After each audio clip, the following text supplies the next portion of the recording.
Malam teman-teman, balik lagi ke podcast kita nih. Balik lagi kapan tuh kita sebelumnya berpodcast? Udah lama banget kayaknya ya. Udah lama banget nih gak ngumpul bertiga ngobrol-ngobrol tentang iklim. Yang biasanya kita ya seminar, kegiatan-kegiatan yang tentang alam, tentang iklim-iklim, terus energi-energi, sustainability, apa segala macam ya. Udah lama kita gak ngobrol-ngobrol nih. Cuman kayaknya sekarang lebih masuk lagi. Banyak banget nih yang aku gak tahu juga. Oke. Dan mungkin kita bisa saling ngobrol-ngobrol lagi gitu. Mungkin banyak juga kali teman-teman kita yang gak paham juga karena mereka tuh away dengan kondisi iklim ini gitu ya. Semua orang tuh sekarang udah tahu terkait perubahan iklim ini, tapi mereka tuh masih gak sadar gimana dampaknya nanti gitu terkait perubahan iklim ini gitu. Menurut kalian tuh gimana sih guys kayak dampak-dampak dari perubahan si iklim ini gitu?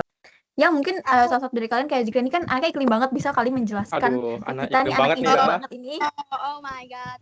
Oke, izin jump in ya Kak, izin jump. Boleh. Honestly, sebenarnya perubahan iklim tuh terasa banget sih langsung kayak kita yang di Ciputat kepanasan. Actually itu benar-benar yang kita rasain. And then aku punya fun fact. Kalian Apa tuh? tahu gak sih di organisasi internasional, salah satu organisasi terbesar di lingkungan internasional itu ada loh yang specifically ngebahas tentang climate. Nah, kita kayaknya lebih seru kalau bahas gedenya dulu nih. Siapa sih ini organisasi gitu? Tahu gak Coba sih? aku mau tebak. Oke, Organisasi cepetan. internasional. Yang Besar besar, nih. besar. Lingkupnya banyak. Banyak. Kayak PBB nggak sih? Iya, Ya, PBB. oke, Nah, betul. kalau sejarahnya aku kurang tahu nih. Kira-kira Rozi tahu nggak sih sejarah PBB itu gimana? Sejarah PBB tahu sih sedikit. Eh, Spill dong Kak, spill Kak. aduh, spill nggak ya? Spill dong. Spill dong. Aku spill nih ya sedikit ya. Teman-teman tahu nggak sih fun Nggak fact-nya? tahu. Kalau kita tarik nih sedikit lebih ke belakang, sebelum ada PBB itu aslinya ada di organisasi sebelum PBB itu yang namanya LBB, ya, atau yang bisa dikatakan Liga Bangsa-Bangsa nih. Nah, tapi masalahnya di LBB ini itu tuh sering banget nih dianggap seperti macan ompong. Apa sih? Kenapa kok dikatakan macan ompong? Nah, karena mereka LBB ini nggak punya kekuatan tuh, nggak punya militer untuk menindak negara yang melanggar. Terus jadi karena adanya konflik yang besar yang terjadi, nah ya mereka tuh cuma bisa mengimbau tanpa benar-benar bisa bertindak dengan tegas gitu. Nah, lebih ironisnya lagi nih ya teman-teman. Amerika Serikat itu yang notabene merupakan sebuah negara yang besar ya, justru nggak ikut tuh bergabung ke LBB dulu. Akibatnya kekuatan LBB itu tuh jadi semakin lemah. Nah, dan pada akhirnya LBB itu gagal mencegah pecahnya Perang Dunia Kedua saat itu. Nah, dari kegagalan itulah yang kemudian melahirkan Perserikatan Bangsa-Bangsa atau yang bisa dikatakan PBB saat ini. Nah, dengan harapan PBB ini tuh bisa menjadi nih organisasi yang lebih kuat dan efektif dalam menjaga perdamaian dunia begitu. Begitu. Berarti dari sebuah kegagalan ya. Kalau hubungan yang gagal bisa diperbaharui, gak Aduh, kira? aduh, susah itu.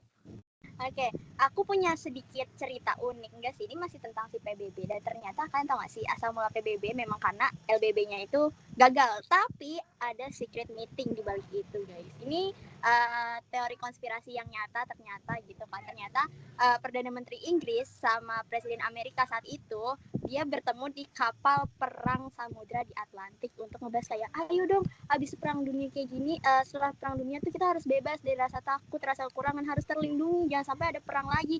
Nah, kayak dari situ tuh omongan-omongan, oke, kita bangun aja nih PBB, biar nggak ada rasa takut lagi, kita lindungi. Gitu deh kayaknya fun fact dari aku.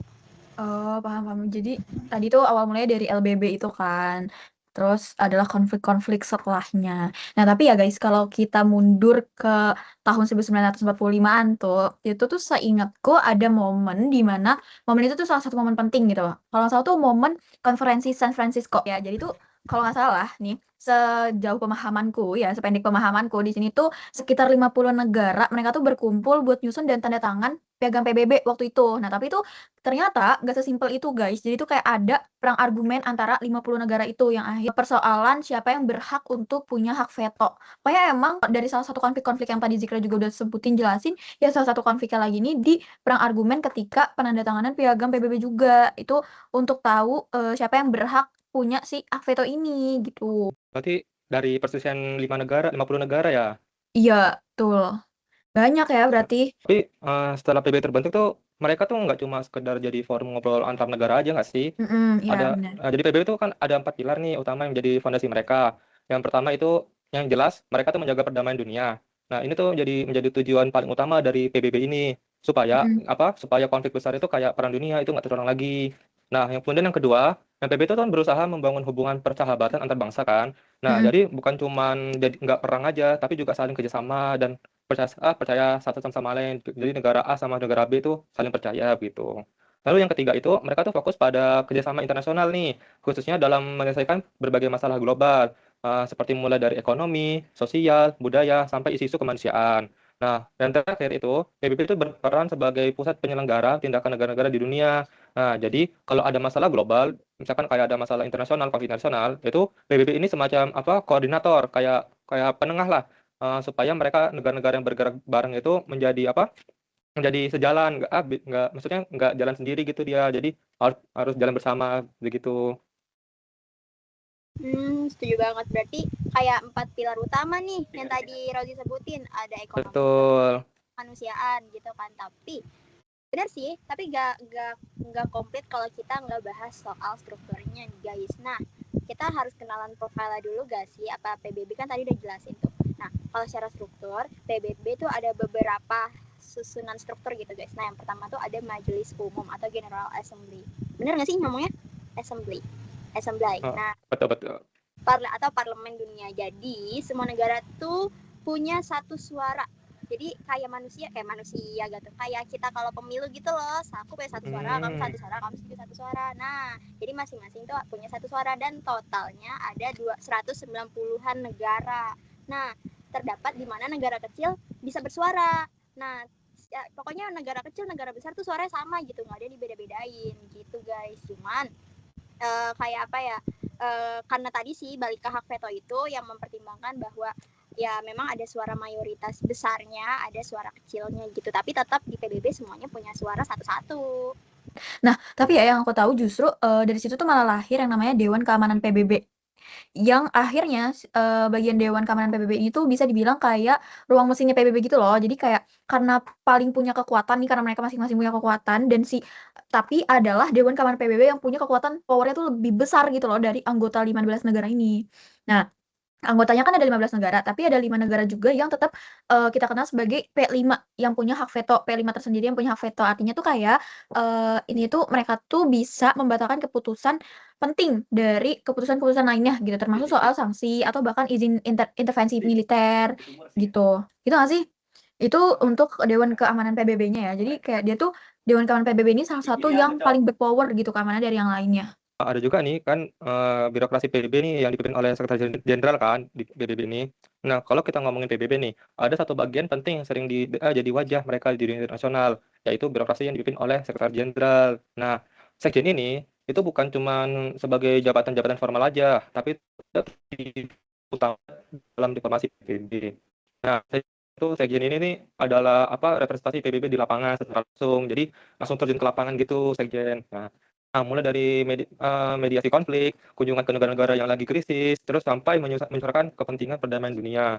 Nah, ini tuh semuanya itu banyak digerakkan lewat peran sekretaris jenderal dan tim birokrasinya begitu. Sorry, terus kalau soal pendanaan PBB itu tuh gimana sih? Kan maksudnya mereka tuh negaranya banyak ya, pasti ada pendanaan yang entah mereka iuran atau apa gitu. Aku nih kurang paham sih jujur kalau soal pendanaan mereka. Oke, tadi kan udah dijelasin kayak, oh dijelasin tadi keamanannya yang aku paham. Terus tadi Rozi juga udah bahas juga kan tentang sekretariatan mereka, sekjen mereka gitu. Nah, tapi berarti kan kalau misalnya mereka ada kesekretariatan, berarti mereka pun juga ada pendanaannya dong gitu. Nah, pendanaan itu gimana sih, Zik?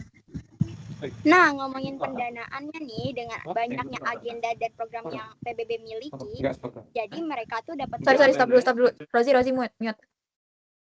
Oke, Nah. dari banyaknya kegiatan yang udah dibikin sama PBB ini, mereka butuh cuan dong. Nah, cuannya itu tuh datang dari kayak iuran wajib, kayak uang kas yang tapi uang kas ini nggak rata semuanya, dihitung dari produk bruto domestik atau PDB-nya gitu. Misal kalau PDB-nya tinggi ya berarti uang kas yang harus dia kasih juga tinggi gitu. Terus ada voluntary contribution, itu kayak uang sukarelawan yang perginya nanti bakal kayak ke UNICEF, terus ke UNHCR gitu-gitu. Dan yang terakhir nih, ini yang paling membedakan tadi si PBB sama LBB. Kalau LBB kan nggak punya power di bagian apa ya force-nya ya. Nah ini nih ada di PBB, namanya adalah pasukan perdamaian, pasukan helm biru. Jadi ada uang khusus untuk membiayai pasukan helm biru, pendanaan khusus kidnapping. Aku sorry kalau salah nyebutnya. Pokoknya itu uang buat bantuan militer untuk akomodasi militer mereka lah gitu.